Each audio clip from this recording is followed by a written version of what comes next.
The settlement on Dracor 7 wasn't supposed to have visitors, especially not the kind with razor-sharp claws and teeth designed to tear through bone.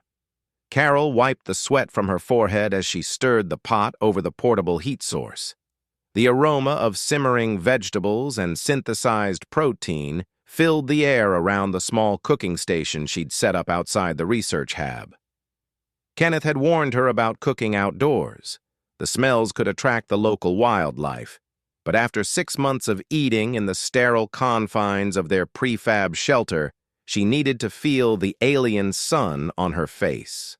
She hummed an old earth tune as she added a pinch of dried herbs from their hydroponic garden. The stew was coming together nicely. It reminded her of home, of Sunday dinners with her family before she'd signed up for the Frontier Survey Corps. A rustling in the violet-tinged foliage made her pause mid-stir. Carol's hand instinctively moved toward the pulse rifle leaning against the hab wall, but she froze when she saw them. 3 Dracorian wolf cubs, if wolf was even the right word for the apex predators that ruled this planet's food chain. They were about the size of large dogs, covered in iridescent scales that shimmered between deep purple and midnight blue. Their eyes, 6 per head, watched her with an intelligence that made her breath catch. The adults of their species stood 8 feet tall and could crack a starship hull plating with their jaws. These cubs were young, perhaps only a few months old, but their teeth were already impressive daggers that could easily shred through her environmental suit. They sat at the edge of the clearing, completely still, just watching. Carol's heart hammered in her chest. She should call Kenneth. She should grab the rifle. She should retreat into the hab and seal the door. Instead, she found herself staring back at them. The largest cub tilted its head, nostrils flaring as it scented the air. Its 6 eyes fixed on the cooking pot with unmistakable interest. The other 2 cubs mimicked the gesture, their bodies tense but not aggressive.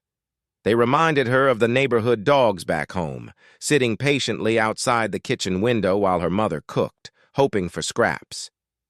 "You're curious, aren't you?" Carol said softly, her voice barely above a whisper. The cubs' ears, delicate frills that ran along the sides of their skulls, perked up at the sound of her voice, but they didn't move, didn't advance. They just sat there, watching and waiting with a patience that seemed almost polite. Carol knew what the protocol said. No contact with indigenous predator species, no feeding of wildlife.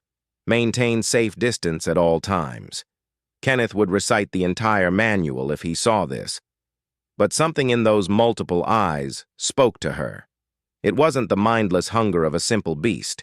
It was curiosity, intelligence, the same look she'd seen in human children discovering something new for the first time. Slowly, carefully, Carol picked up one of the metal bowls from her supply kit. She ladled a small portion of the stew into it, making sure to include plenty of the protein chunks.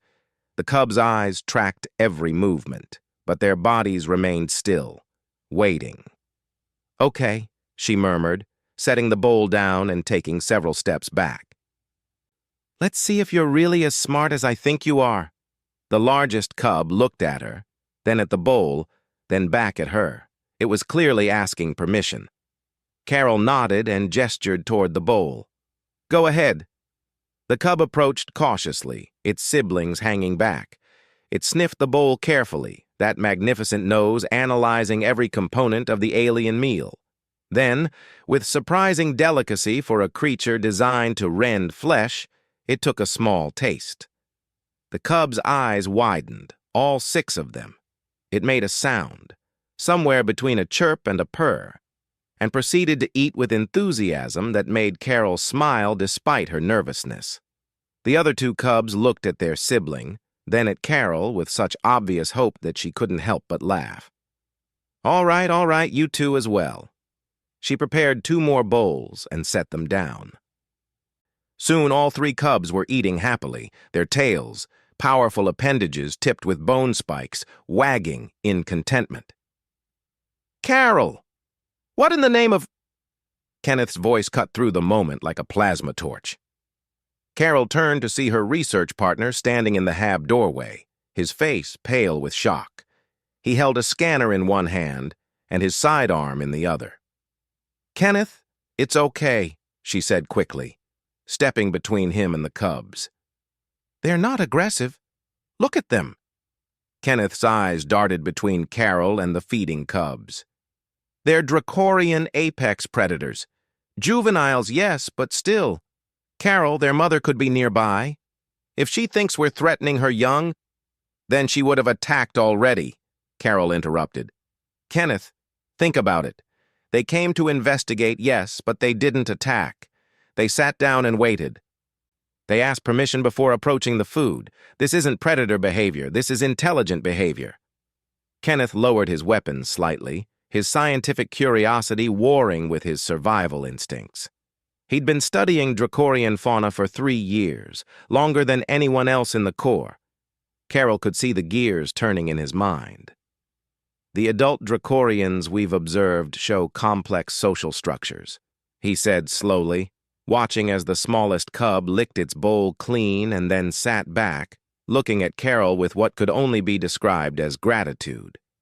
"Pack hunting requires communication, strategy. We've documented tool use among the adults. And these cubs just demonstrated restraint, patience, and the ability to recognize and respect social cues from an alien species," Carol added.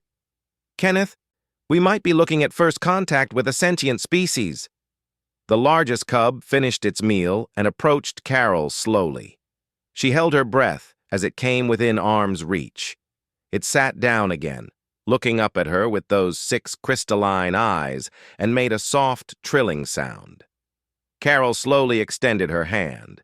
The cub sniffed it carefully, then gently pressed its scaled head against her palm. Kenneth exhaled sharply. "I'm starting the documentation protocols. The council needs to know about this." As he hurried back into the hab, Carol knelt down beside the cubs. They gathered around her, curious and gentle, these little predators who had learned that sometimes the scariest thing in the galaxy could become a friend, if you just asked nicely. She thought about all the assumptions humans had made throughout history. About judging creatures by their teeth and claws rather than their capacity for curiosity and connection. "Come on," she said to her new friends. "Let's make some more food. I have a feeling your mom is going to want to meet me too." The cubs trilled in agreement, and together they sat beneath the alien sun, sharing a meal across the bridge between species, one bowl of stew at a time. The end.